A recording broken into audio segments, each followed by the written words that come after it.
How to set the action button to open up your favorite accessibility feature on the iPhone 16 series. First, let's go back to the home screen by swiping up at the bottom of the screen.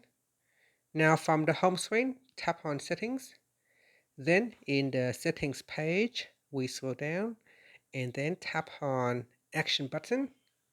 Next, we swipe across and look for accessibility. So here it is. Then tap on choose a feature. From here, scroll down and select a accessibility feature that you would like to use. So for example, if we want to use color filters, you can tap on that. And now you can press and hold on the action button to quickly, so here I'll choose another one, sorry. So accessibility, let's see where it is now.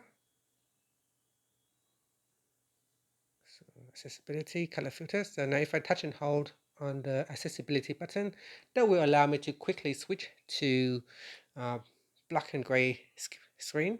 So here if I press and hold, then it will allow me to turn off color filters. So I can quickly turn on color filters, or I can quickly switch it off. And that's it. That is how you can assign a shortcut. Here I can choose another one. So let's say if I want to turn on reduce white point, so I can quickly press on that to turn off or turn on reduce white point. And that's it. Thank you for watching this video. Please like and subscribe to my channel for more videos.